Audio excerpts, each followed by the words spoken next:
pessoal do segundo ano, estamos aqui para uma revisão de avaliação do capítulo 28 sobre cultura e arte, tá? Então, bem-vindo aqui à aula de hoje e essa revisão. Primeiro conceito que a gente viu é sobre cultura, tá? Um dos exemplos que tem, até aparece no livro, de cultura tem vários significados. Ele tem significado com cultivo desde plantas, animais, ou seja, relacionado à terra, questão da agricultura, do cultivo de planta para alimentação, a gente também chama de cultura, pode utilizar esse termo. Podemos utilizar a cultura também para o cultivo da fé dos deuses, tá? Ou seja, daí inclusive a palavra culto, que é a mesma radical. Tá? Então está certo falar sobre qualquer religião. Quando você vai fazer alguma atividade religiosa, você vai estar fazendo um culto religioso, sobre qualquer aspecto religioso, porque todos eles encaixam dentro desta configuração. Porém, o significado que nós estamos querendo aqui como cultura é exatamente esse cuidado com a criança, ou com o jovem, ou com o adulto, tá? Não só da apoio e cultura, mas com toda a educação referendo-se a cultivo do espírito, da aprendizagem do conhecimento geral do povo. O que as pessoas pensam, como é que elas fazem as coisas. Então, existe sim uma cultura. Nós não inventamos a cultura do nada. A cultura faz parte, então, das nossas práticas do cotidiano. Tá? Ou seja, o que a gente faz no dia a dia? A gente cozinha. Então, a culinária faz parte da cultura. Tá? A forma da agricultura também é parte da cultura. Ok? O artesanato, seja a costura, seja a própria... Só por favor. A arquitetura, por exemplo, aqui característico Curitiba, as casas dos imigrantes ucranianos e poloneses que tem aquele recorte, né, aquela franjinha nas varandas, todas elas trabalhadas, né, em serrote para fazer aqueles desenhos. Isso também faz parte da cultura. Por quê? Porque ela identifica, ou seja, você olhando para aquilo, você diz, opa, aqui mora alguém com esse aspecto cultural, com esse parâmetro cultural, tá? As festas também fazem parte da cultura, seja carnaval, sejam as festas de São João, festas juninas, tá? Aqui no Paraná nós temos o fandango, aqui na região do litoral, também é característico da cultura, ok? Aqui em Santa Felicidade, a festa do vinho da uva também faz parte da cultura, bem lembrado. A partir daí, tá? Lembro que existe no Brasil o Ministério da Cultura, que tem a responsabilidade de cuidar, de zelar por este patrimônio. Por isso existe o termo de patrimônio cultural. O patrimônio cultural...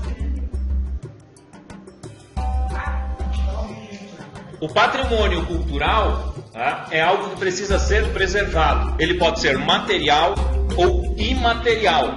Por exemplo, uma arquitetura, como eu estava falando antes, é material. Tá? É um prédio, é uma casa, é um estilo arquitetônico. Já o imaterial, por exemplo, é uma festa. A culinária é imaterial, porque é o conhecimento de como fazer um prato e assim por diante. Tá? Aqui no Paraná nós temos vários patrimônios culturais. Tá? Exemplo, nós temos desde 1938 o antigo Colégio Jesuíta em Paranaguá. Lembro que os jesuítas foram a primeira congregação religiosa que chegou para colonizar o Brasil. Tá? Na primeira missa do Brasil estavam os franciscanos, mas os jesuítas vieram com um projeto de colonização. Então nós temos presença jesuíta no Paraná, que foi o que iniciou politicamente e em termos de ocupação o estado do Paraná, no caso o Colégio dos Jesuítas. Tá? Então fazia parte do programa de ocupação jesuíta montar o quê? A igreja e o colégio do lado. Tá? Então por isso esse colégio ele é tombado lá em Paranaguá. Tá? Também o Infantombom, a fortaleza de Nossa Senhora dos Prazeres na Ilha do Mel. Então na Ilha do Mel, não sei se já foram para lá, já viram, tem uma fortaleza. Essa fortaleza também ela está sob cuidado do IFAM, que é um órgão específico do Ministério da Cultura que preserva isso. Tá? Lembro que lá, inclusive, né, houve batalhas com tiros, né, na Baía de Paranaguá contra a esquadra inglesa. Tá? Por quê? Porque os portugueses estavam no comércio negreiro.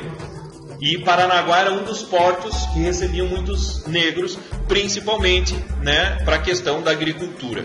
Então, Rio de Janeiro tá? Santos e Paranaguá também receberam navios negreiros, inclusive com tiro, não necessariamente uma batalha, mas o cerceamento, porque estava proibido já o comércio negreiro, mas Portugal ainda trazia para cá. Tá? Outra questão do acervo aqui do Paraná, tem a casa do Coronel Joaquim Lacerda, que foi transformada em museu, e a matriz de Santo Antônio, e a casa onde faleceu o Coronel Gomes Carneiro, na cidade da Lapa. Lapa, lembrando aqui no Paraná, é uma cidade que tem esse patrimônio cultural, ou seja, ela está relacionada, ela recebe verba para manter o museu, preservar a casa e a igreja, porque lá é uma cidade histórica paranaense. Só para vocês saberem, Lapa, se eu não me engano, é quase mais antigo que Curitiba.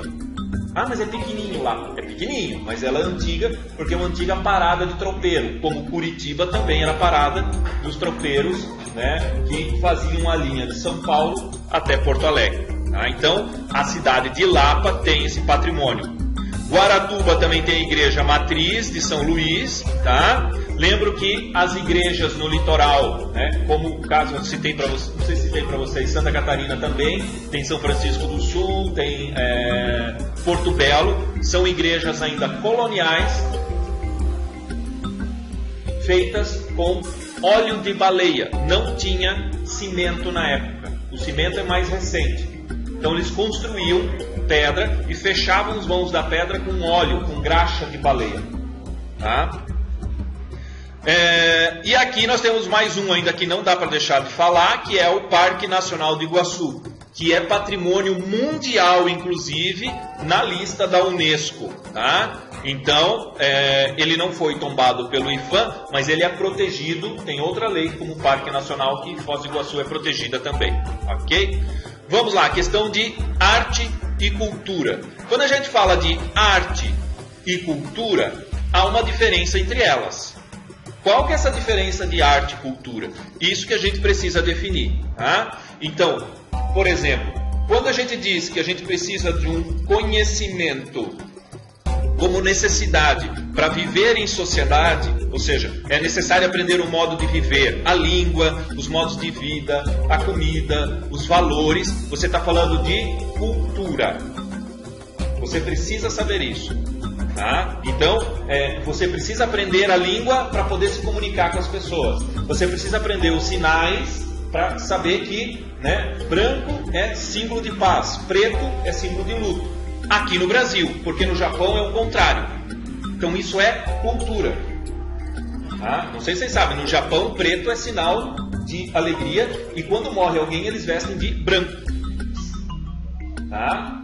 Então, a cultura pode mudar de um país para o outro. Tá?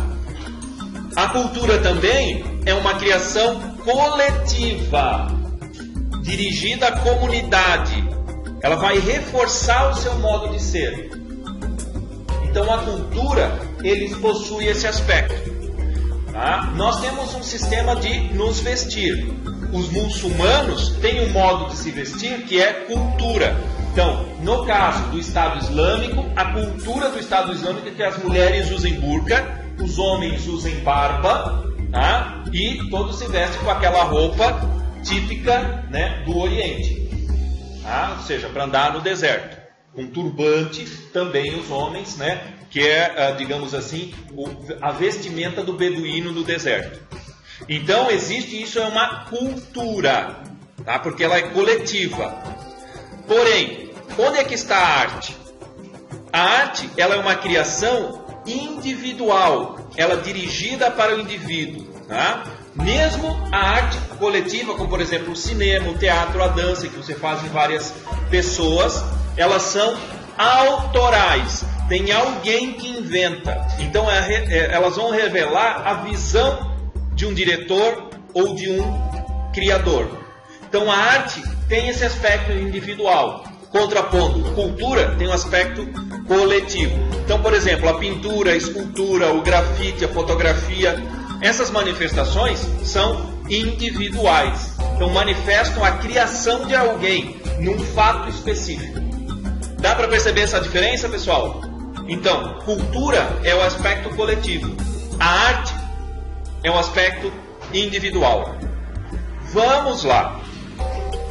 Um dos termos que a gente viu também é a respeito da hermenêutica. Eu sei que é uma palavra difícil, mas eu fiz uma aula específica só sobre hermenêutica, por quê? Eu dei o primeiro exemplo de hermenêutica sob o aspecto da Bíblia. Tá? Por quê?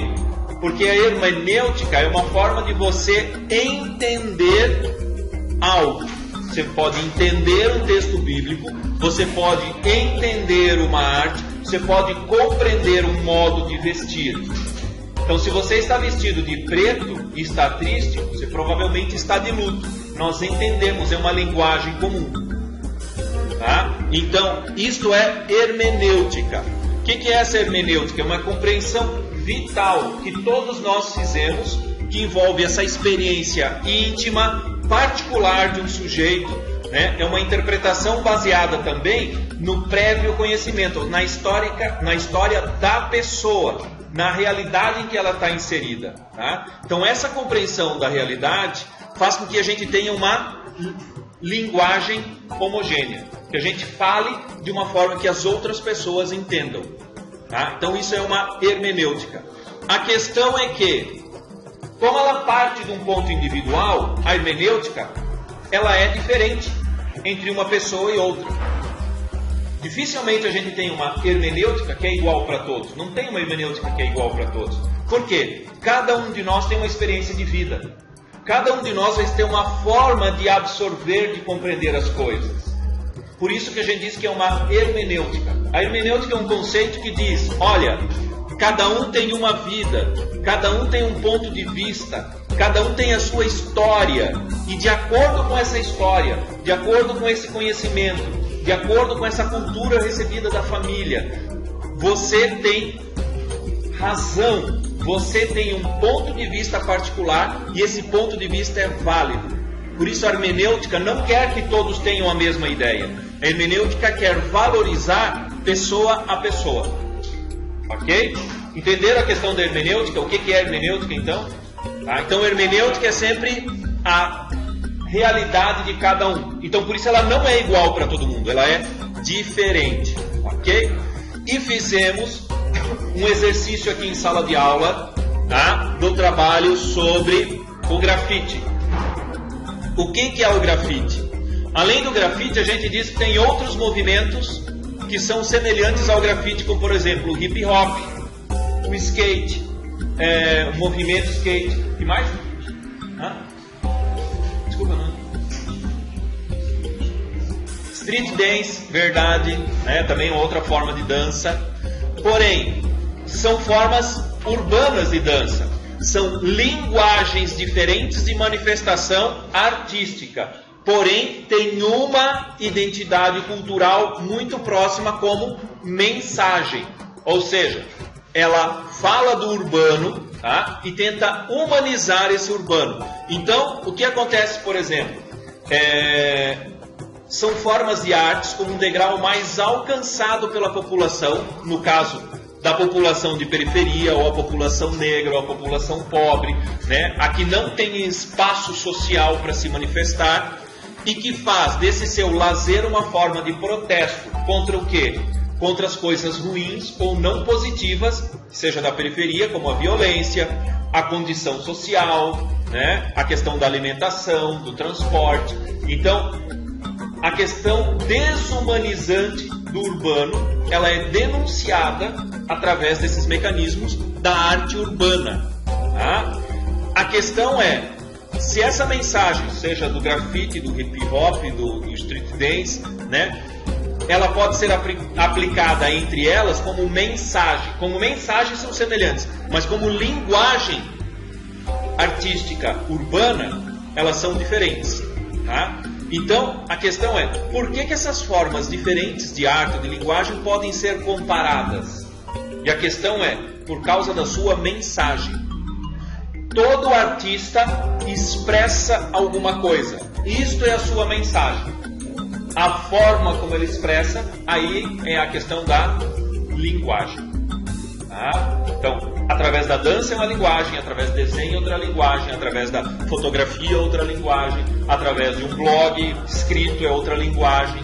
Tá? Mas todos eles podem trazer uma mesma mensagem. Ok? Obrigado, pessoal. Até mais, então. Já deu uns 15 minutos. Fechou.